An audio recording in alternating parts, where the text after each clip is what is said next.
Hey guys, it is Christian here, and today I am going to be doing my Golden Globe predictions.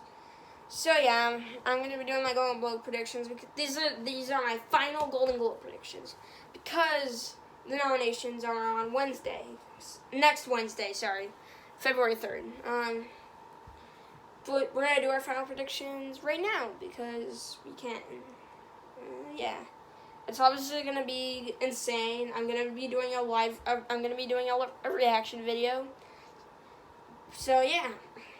Before we get into this, please like and subscribe and tell me what do you think of these predictions and what are your own predictions for all these categories.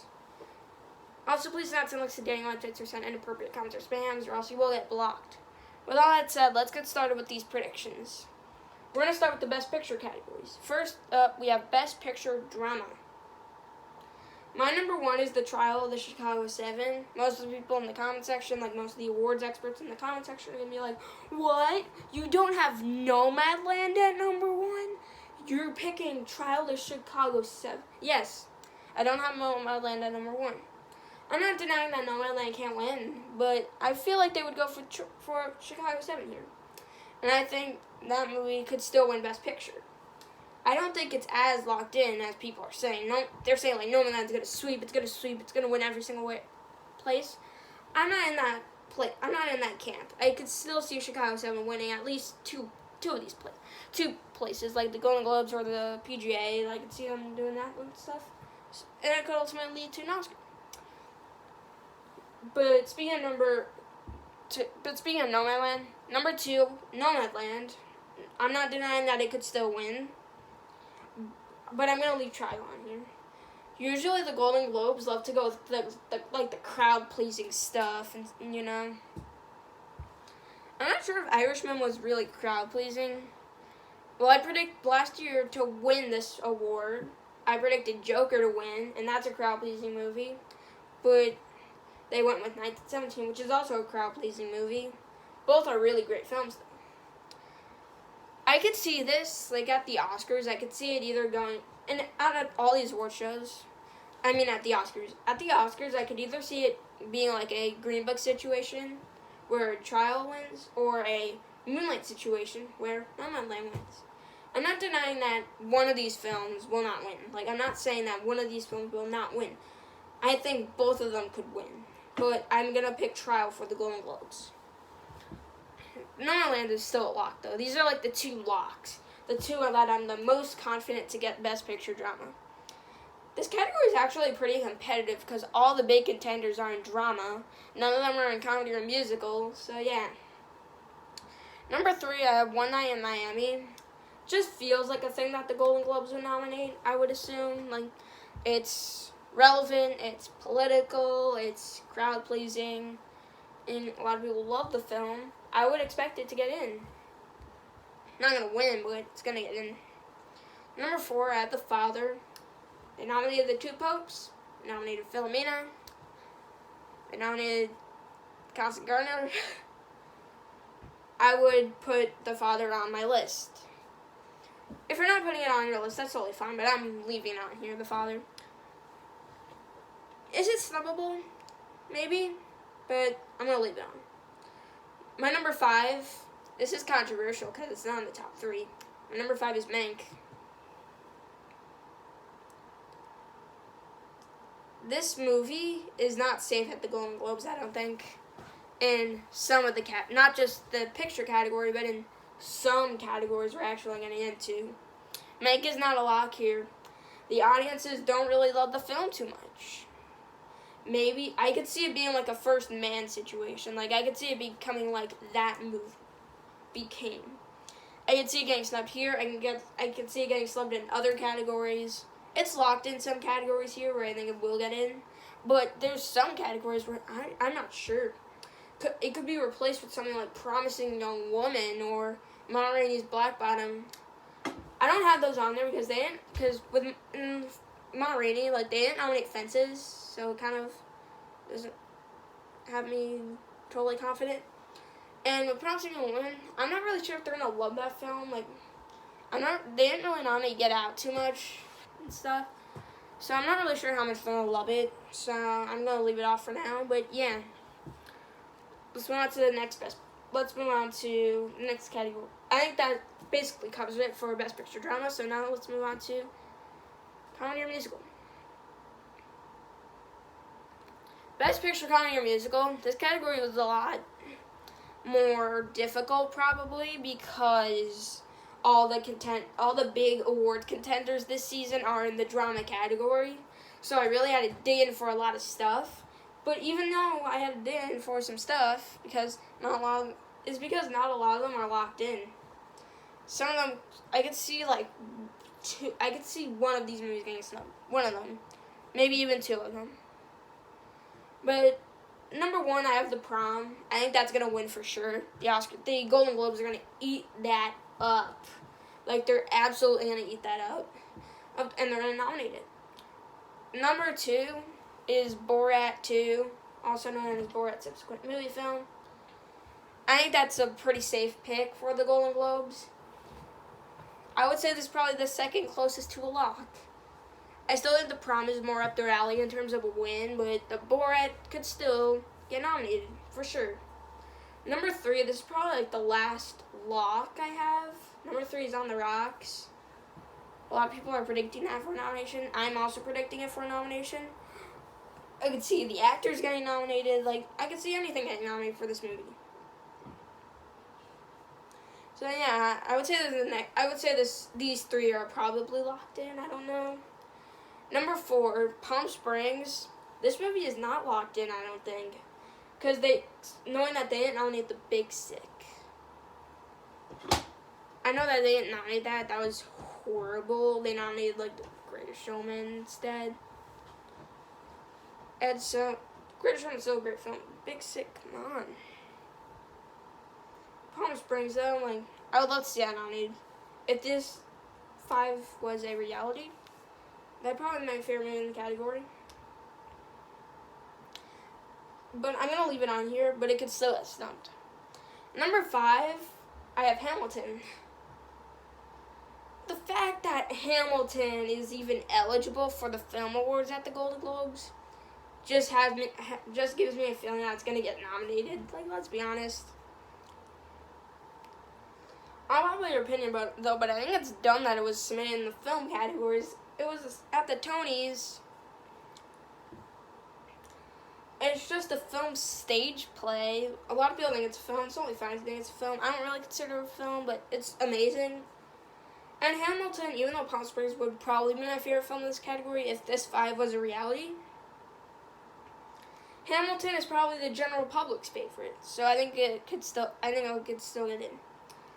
There was like two movies I want to bring out. One of them is King of Staten Island. I don't think it's going to happen. Like, I just don't think it's going to happen. And because it's an indie comedy, and they don't play, like, indie comedies. They didn't nominate The Big Sick. They didn't nominate Booksmart. They didn't nominate 8th Grade. Like, probably enough to leave it off. Emma's another one where I don't think it's going to get nominated, personally. So, yeah, this basically wraps it up for Comedy Musical Best Picture. So, now let's move on to the Director category. Best Director, Chloe Zhao, Nomadland.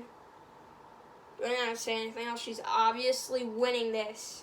She's winning everywhere for Director. Every single place. Every single critic circle is giving it to Chloe Zhao. I think she's going to win at the Golden Globes. If anyone could upset here, it is the Golden Globes, but I'm going to keep her at number 1.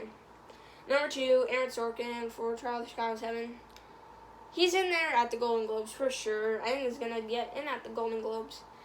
Maybe not so secure at the Oscars because they snubbed like Ben Affleck and Martin McDonagh and Peter Farrelly and Bradley Cooper. But I think this guy gets still nominated for sure because I know he's going to be a huge player at the Golden Globes. So I'm just going to predict a direct nomination for it. Number 3, David Fincher for Mank. Even if Mank doesn't get some nominations that it's supposed to, I think a director nomination is definitely going to happen for David Fincher. So, yeah. Number 4, Regina King, One Night in Miami. Just feels like it's up their alley for the Golden Globes to nominate Regina King. They love her. They love nominating her for TV and movies. I think they would nominate her. And she's a celebrity. They wouldn't nominate someone unknown like Emerald Fennell or Florian Zeller or Lisa Isaac Chung. They would go with the more recognizable people. Speaking of recognizable people, my number 5, Spike Lee for The Five Bloods. I think it's definitely going to happen at the Golden Globes for Spike Lee to get nominated, for sure. Like, absolutely for sure. Or I would probably say it's a lock for him. No, I wouldn't say that. Because there's still a place where Emerald Fennell could, like, surprise nominate. But they didn't nominate Jordan Peele. And they didn't nominate Greta Gerwig for Lady Bird or Little Women. So I'm going to leave it off. So I'm going to leave her off my list. I'm going to leave Florian Zeller off my list. I'm going to leave Lisa Chung off my list. And they're also not really well-known people. And most of these people on my list are celebrities. So yeah. To be honest, to like the general public, Regina King and Spike Lee are probably like the most recognizable names here. So yeah, I'm gonna leave this 5 the way it is. But now we're gonna move on to the acting categories. First off, we have Best Actress in a Drama. I could see any person in my top 4 winning this, to be honest with you. My number 1 is Frances McDormand for Nomadland. Probably the safe pick, I would say. Yeah, I would say she's probably the safe pick. Number 2, Viola Davis. My rating is Black Bottom. Celebrity, nominated celebrities. These two are probably like the reason why I think these two are top 2 is because they're the big celebrities and the Golden Globes worship celebrities and everything. So I'd probably put them at number 1 too. Number 3, Vanessa Kirby, Pieces of a Woman. She's phenomenal in the film. Absolutely phenomenal. Probably my favorite performance out of any of these 5. But I'm not sure if she would win. Wait, no. I could see her winning. I could still see her winning, even though she's not really well known. Well, I guess people know her from like Mission Impossible Fallout and Hobbs and Shaw. But, so she could still win. I think anyone in the top 4 could actually win this. I'm not underestimating anyone in my top 4. Number 4, so yeah. Number 4, Carey Mulligan for Promising Young Woman. I think she's locked in no matter what. I think she's going to get nominated. I could see her winning at some places. I'm not sure if they're going to do that at the Golden Globes, though. Because she's not well-known compared to Frances McDormand or Viola Davis. And I'm not sure if they're going to love the film that much, but she could still get nominated for it, for sure. And I could still see her winning for it. Like, this top 4 is, like, locked in. Like, I would definitely predict this top 4 if I was you. I'd be predicting these 4. For sure. But number 5 was kind of the challenge because this 4 is so solid. Like, who do you nominate? I had Zendaya on here for a little bit, but the movie doesn't really have great reviews. So I'm gonna leave her off. I'm gonna list why after we go through my number 5 pick. But my number 5 pick is Sophia Loren for The Life Ahead. I think this movie could do really good at the Golden Globe. I think she could get nominated here because she's won on Celebrity and stuff. So yeah, she's won on Celebrity. A lot of people. She was really popular back in the day. She won a lot of Oscars, a lot of awards and stuff. Really famous too. So I would not be surprised if she gets nominated. The reason why I don't have Zendaya on here is because the movie doesn't really have great reviews. I'm afraid for that. She could still get in, but I'm not gonna predict it. Amy Adams could get nominated out of nowhere. Kate Winslet could get nominated out of nowhere. No, that's not gonna happen. Ammonite's like getting nothing, like no nominations for that. And I remember having it at number 4 for Best Picture back in the summer. Andra Day for Billie Holiday. I had her on before the trailer came out. We're just going through the last few. I don't know before the trailer came out, but after seeing that god-awful trailer, I'm done. I'm not putting her on my list. She looks great in it, but the movie looks horrible. Like, it looks so bad. I think this 4 is really solid. I'm not overly confident in Sophia Loren, but she could still get nominated. The movie's well liked. A lot of people like it. Some people don't really love it, but I thought it was a good movie. I thought it was really good. So yeah, I don't leave this fight the way it is, but I wouldn't be surprised if like Zendaya like upset or something. We can forget about Amy Adams and Kate Winslet and Andra Day. Maybe we can't, but I'll just leave them off my list for now. So yeah, let's move on to Best Actor in a Drama. So Best Actor in a Drama, number 1, Chadwick Boseman for Ma Rainey's Black Bottom. Probably gonna win. And I think they want him to win a posthumous award. And I think he's pretty safe to win at the Golden Globes. Number 2, Anthony Hopkins for The Father. Great performance. I think it's gonna happen too. Number 3, Delroy Lindo, Five Bloods. Gonna happen. Number 4, Riz Ahmed, Sound of Metal. Like, lock. Like, this top 4 is just solid. Like, if one of these 4 gets snubbed, I am gonna be so disappointed, because all 4 of these actors are incredible in any other year. They're incredible in their own movies. They all deserve to win.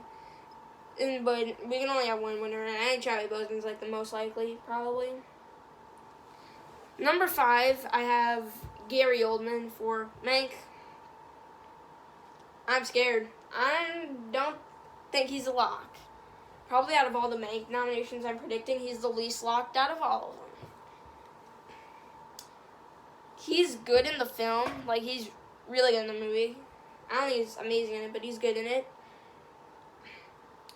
He's not locked in here. He's definitely not a lock. Because Mank could be like First Man. And I think he could end up being snubbed, surprisingly. But at the same time, though, who else would I trade out for him? Steven Yeun? No. Like, Steven Yeun, I don't really think will happen. Tom Hanks, I don't think will happen. Lakeith Stanfield, I don't think will happen. Tahar Rahim, I don't really think will happen. So yeah, who do I trade him out with? That's why I have him on here. But he's definitely snubbable. Oh, like, they snubbed Robert De Niro. They snubbed Robert De Niro for The Irishman. They snubbed Ryan Gosling for First Man. Like, they'll snub anyone who we think is safe to get a Golden Globe nomination. They'll just snub them. So yeah, I'm not confident in Gary Oldman at all. If Mank misses two or three of the nominations I'm predicting it to get here, I am going to be scared for it, and I'm going to think it might not get a Best Picture nomination at the Oscars, and it might not get a few nominations, and it's going to be not great. But yeah, this wraps up the drama acting categories. Now we have to go on the comedy or musical acting categories. Best Actor in a Comedy or Musical, Sacha Baron Cohen for Borat 2. I think he's going to win for this, probably the safest bet here. He already won for this role, though, in the same category, though. But no one else is that strong. Number 2, Andy Samberg for Palm Springs. I think it's gonna happen, even if the movie doesn't. Number 3, Leslie Odom Jr. for Hamilton. Here's why I have him on here and not Lin-Manuel Miranda. Lin-Manuel Miranda is great in Hamilton, and so is Leslie Odom Jr. But when you look at the Tonys, both of them were nominated in the lead actor category, and Leslie Odom Jr. won. So I'm going to have him on here, not Lin-Manuel Miranda. He could still get nominated, I would think, but I'm not confident in Lin-Manuel Miranda. Number 4, Dev Patel for The Personal History of David Copperfield. I think this is going to happen. Like, I think it's kind of locked in at this point. Well, no, it's really not, because you have Lin-Manuel Miranda. But he could still get nominated, I think. He's really good in the movie. He's good in the movie, so I could see him getting nominated. Number 5, I have Pete Davidson for King of Staten Island. He's not a lock at all, because they can nominate Lin-Manuel Miranda out of nowhere and just snub Pete Davidson. But great movie, amazing performance. I would nominate him. And it's a personal performance and a personal story. I would nominate Pete Davidson. Like, I don't, so yeah. A lot of people might, but Lin-Manuel Miranda is like the only other one I could see making it here. Everyone else is just like whatever. Imagine if they nominate like Jamie Dornan and Wild Mountain. They wouldn't do that. Wait, no, I can't say that because they could do anything, the Golden Globes, because they're weird. But yeah, let's move on. Best Actress, Comedy or Musical. Number 1, Maria Bakalova, Borat 2. No one else is winning. She's winning this. She's winning She's winning most critic circles for supporting actress. But she's lead at the Golden Globes. She would probably win. Number 2, Meryl Streep for The Prom. Happening. I was dumb for not putting her on my first predictions. She is getting nominated. I had her winning until Maria Bakalova started winning all these awards. And then I had to put Maria Bakalova at number 1. But Meryl Streep is obviously going to happen. This category is actually pretty weak, though, because there's only 4 actresses I could see getting nominated, and then there's the one empty spot. But, so yeah. Number 3, Rashida Jones for On the Rocks. Good performance. Really like the film. I think it's going to happen. I think they're really going to like this movie. I think they're going to nominate the actors along with this film. Number 4, Michelle Pfeiffer for French Exit. I would put it on. I'd probably put it on. I don't think the movie's that good, but whatever. She's really good in the film, and she's probably one of the better things about it. So yeah, I'll put it on. And this category is actually pretty weak, so I think all 4 of these could get nominated. Number 5 is where it gets tricky because this category is so weak. Number 5, it wasn't until today I heard of this performance and this film. Number 5, Rosamund Pike for I Care a Lot. So I have to give a shout out to the Oscar expert and Brother Bro for mentioning this. I wasn't even aware of this. I thought, because I wasn't even aware of this, I thought they would go with someone more recognizable, like Krista Milioti for Palm Springs or Anya Taylor-Joy for Emma.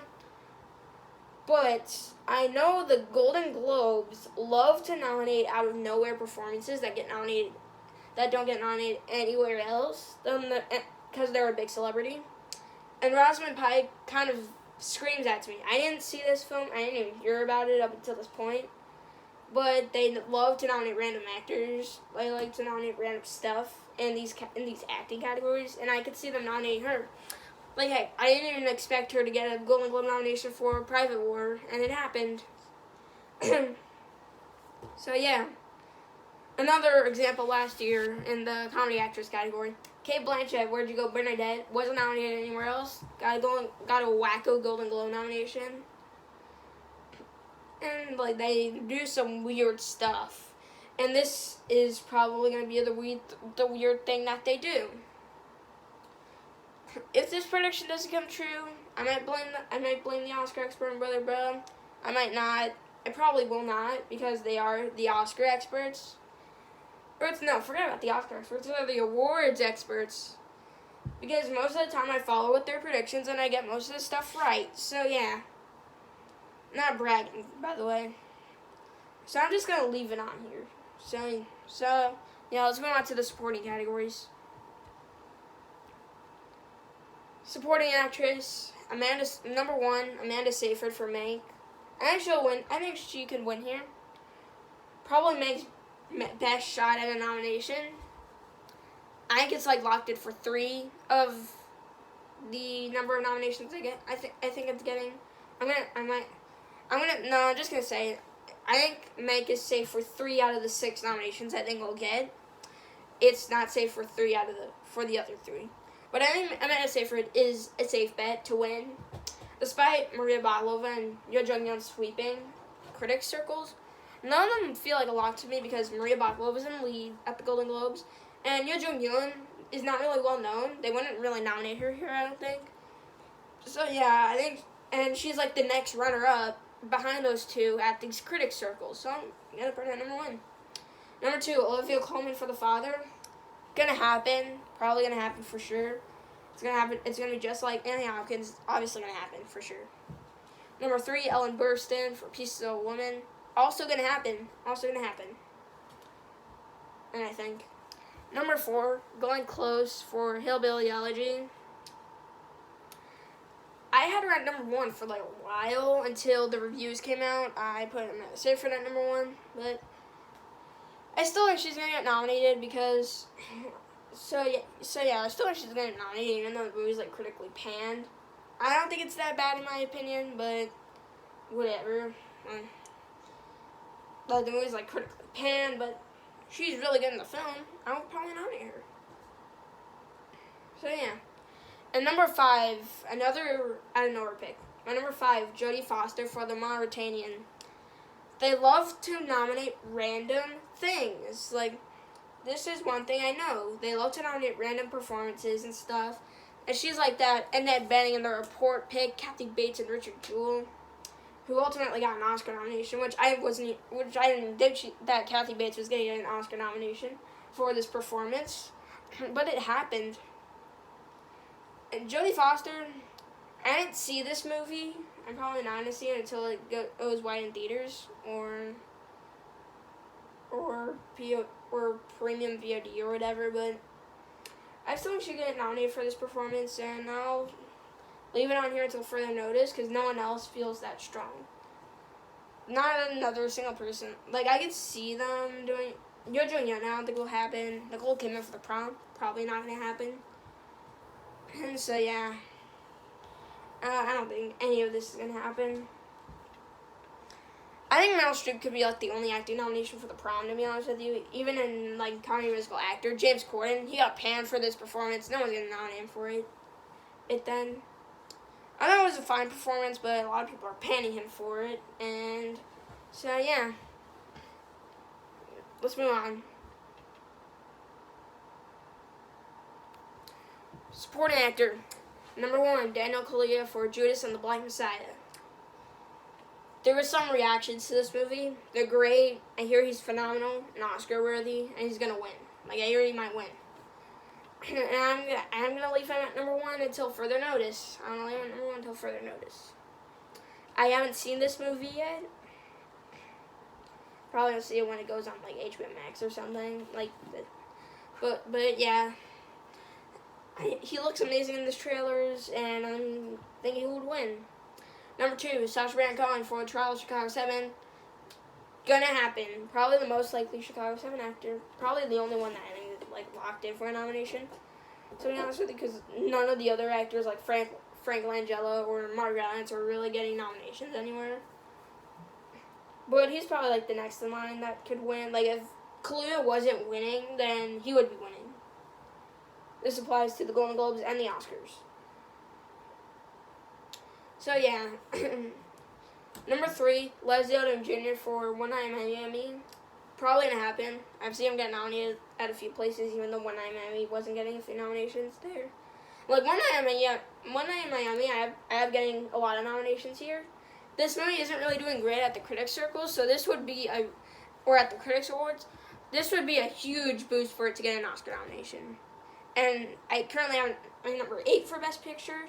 If it gets all these nominations, I'm gonna boost it up a few spots because I think it needs that boost. Oh wait, I just noticed I have Leslie Odom Jr. getting double nominated. Yeah. Hamilton and One Night in Miami. So yeah. Number 4, I have Bill Murray for On the Rocks. Probably want to get nominated in a regular year. Probably want to get nominated if we had like all these Chicago 7 actors getting a bunch of nominations. But I think he's pretty safe here. I think he's great in the film. I think they're gonna nominate this film quite a bit. And I think the actors are gonna be nominated. So at first I thought he was actually lead actor in a comedy, but he's actually a supporting actor. And I still think he can get a supporting actor nomination. I don't really think anyone like Paul Raci would get in or Chadwick Boseman. They didn't nominate Scarlett Johansson and Jojo Rabbit, which is probably enough for me not to put Boseman on there for the Five Bloods. And Paul Raci, they don't really nominate non-well-known actors. They usually nominate celebrities. But this actor, number 5, kind of isn't well-known, but it could still happen. Number 5, Kingsley Ben-Adir for One Night in Miami. I think this is gonna happen. Like, I just think this is gonna happen. And because all of them are supporting, I think this leaves an opportunity for Kingsley Ben-Adir to get double nominated. It's so yeah. I don't really think anyone else is that strong. So yeah.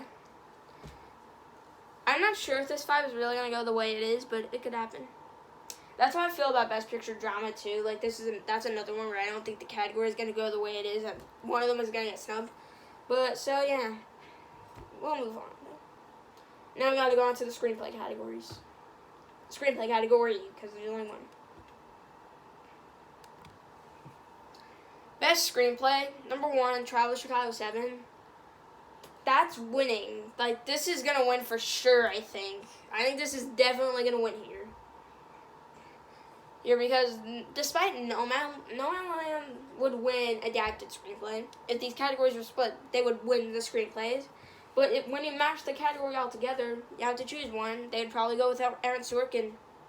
They went with Green Book. They went with Once Upon a Time in Hollywood. They went with they go with like the crowd pleasing movie screenplay. But yeah, number 2, Nomadland.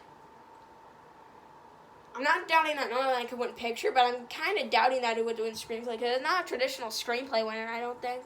It's easily a lock here, though, and I would not expect it to get snubbed. Number 3, I have One Night in Miami. This is it's based on a play, and I think that they could and they usually nominate these types of scripts, and I think it's a really good screenplay contender for an award show like this. So yeah, I don't have it getting a bunch of nominations at the Oscars, a bunch. I don't have it as high as I have it here at the Oscars in a lot of these categories, except for maybe supporting or actor and other categories I'm going to get into. But I think they're going to really like this film and give it a boost. Number 4, I have Mank. This is the 3rd category that I think Mank could get snubbed in, because Mank has a really good screenplay. Mank has a really big screenplay, a really good screenplay. Kind of, not really, but I think it's like a type of screenplay that they would probably nominate, I think. So yeah, I'm gonna leave it on here. However, I think it's still the most notable movie in this category, even though I don't have it at number 4, not number 5. My number 5 is The Father. They nominated The Two Popes for screenplay, probably enough for me to just put it on. Why do I have this below Mank, though? Because Mank is more of the traditional screenplay nominee than The Father, I think. Even though the Mank is more snubbable. And also, this is my exact same 5 as Drama Picture. Maybe they would snub one of these in favor of something like Ma Rainey's Black Bottom or Promising Young Woman. But they didn't nominate Get Out, so this makes me not believe that Promising Young Woman's going to get nominated. It's very much like the Get Out of this year, in terms of because it's social commentary thing and stuff. So yeah, I'm going to leave this category the way it is. I'm not going to be surprised if Mank gets snubbed here. I'm not going to be surprised if it gets snubbed in Drama Actor. I'm not going to be surprised if it gets snubbed in Picture. But this is just a safe bet, I think, for it to get a screenplay nomination. Now we're going to move on to the smaller categories. We're done with all the major categories, so yeah. Best Animated Feature, number 1, Soul. Soul's obviously winning at the Golden Globes. And I was like, how does this not win? They always go with the bigger movies. Because in this movie, they didn't go with Toy Story, but this movie's more acclaimed than Toy Story 4, I think. Wait, no, Toy Story 4 has a higher Rotten Tomatoes score. Whatever, because I don't really think anything else is that strong. Number 2, I have Wolfwalkers. Wolfwalkers have been doing really well at the critics' circles and stuff. But Soul is dethroning it at these critic awards now in terms of most wins, which leaves me putting Soul at number 1. If they want to give it to Wolfwalkers, it's going to be a Missing Link situation stuff. Oh my god, that was so weird that Missing Link won animated feature at the Golden Globes last year. And that was my number 4. That was my number 4. My goodness.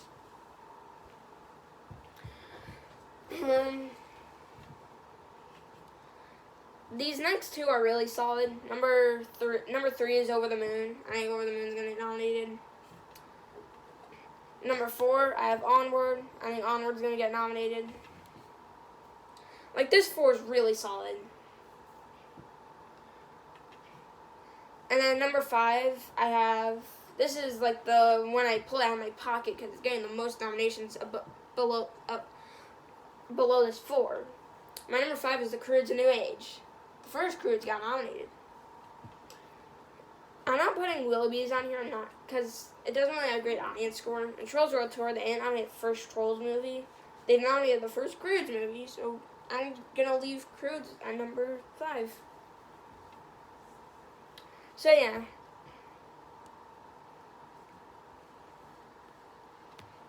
Best Original Song. Number 1 is Speak Now from One Night in Miami.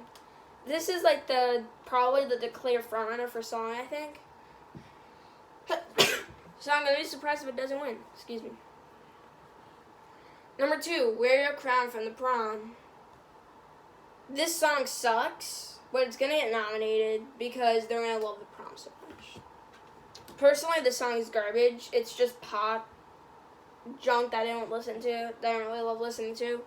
But they're going to nominate it, and it's a fine, like, it's just not a great song, personally.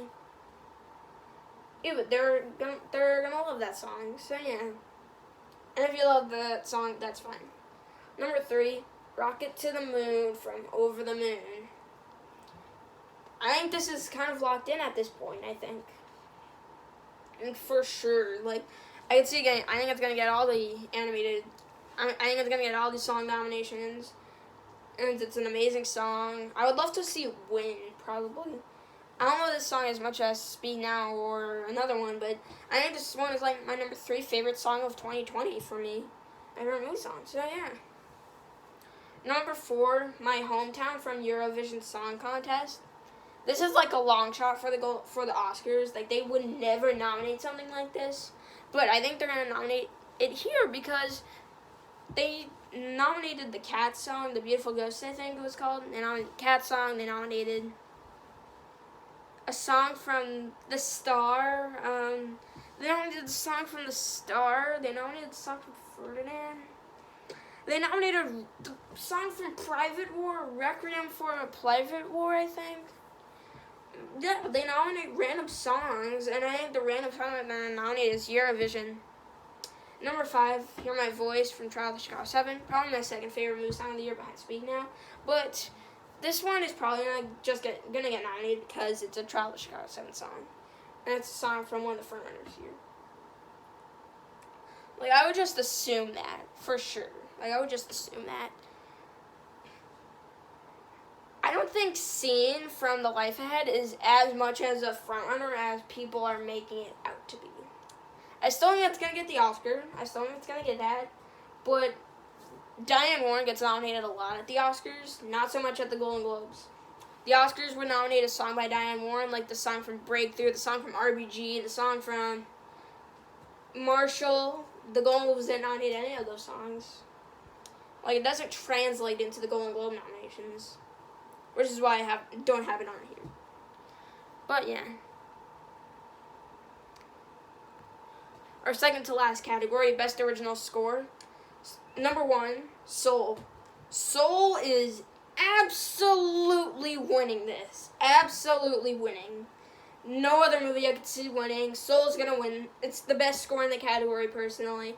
I think it should win. I think it will win. It's a beautiful score, and probably the most likely one to win.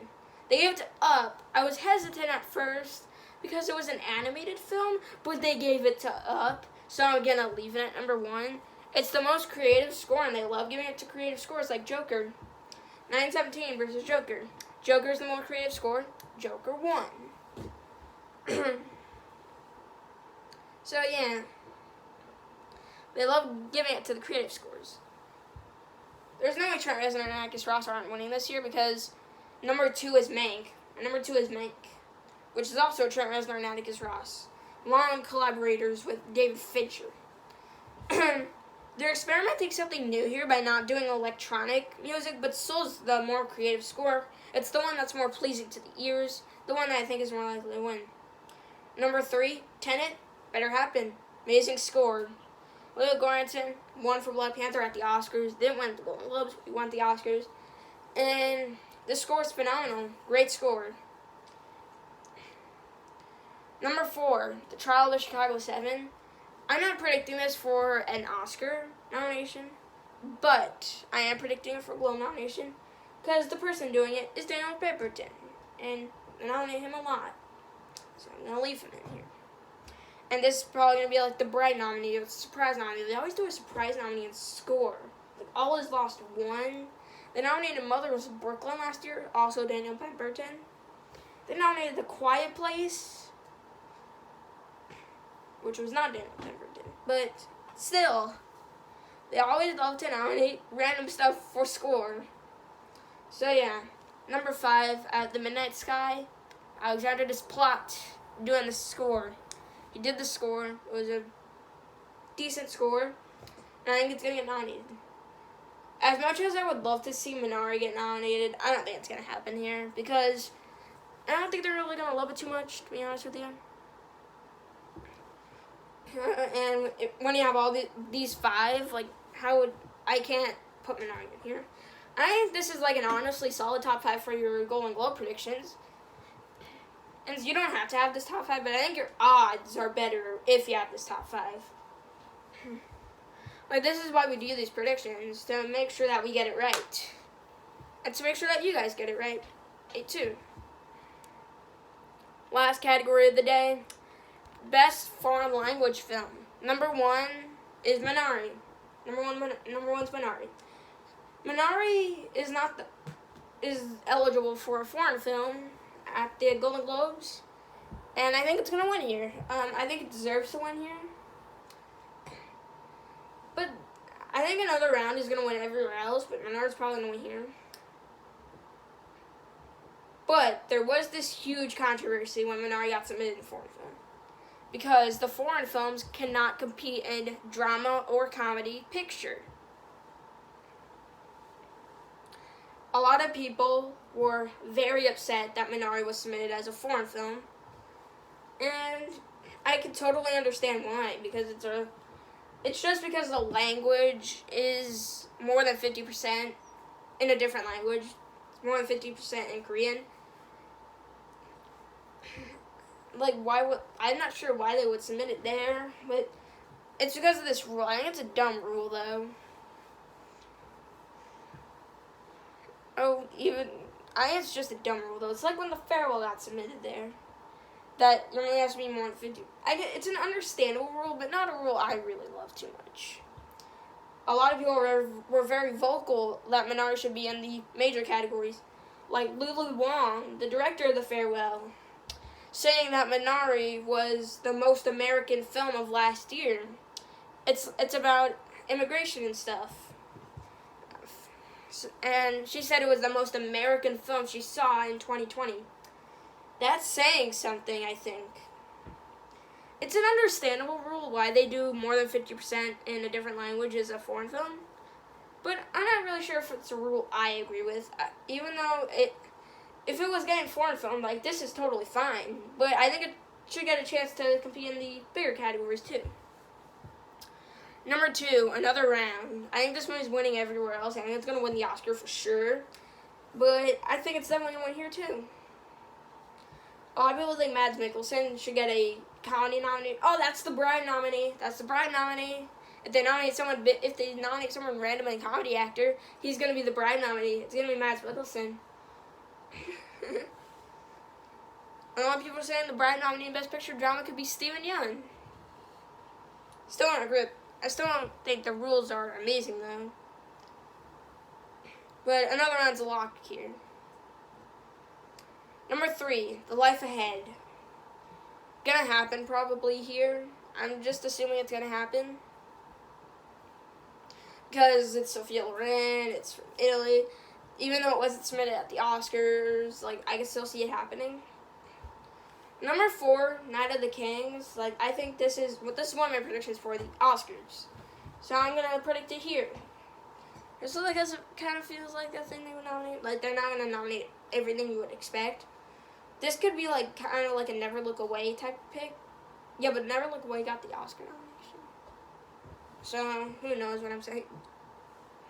Number 5, I have I Carry You With Me. I hear this movie's great. I haven't seen it myself, but I'll see it when I get the chance. It could kind of be like a random nomination.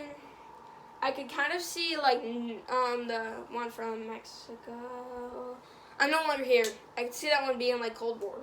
Cold War didn't get a Golden Globe nomination for foreign film. It didn't happen. They nominated this random They nominated this random movie from Belgium, I think.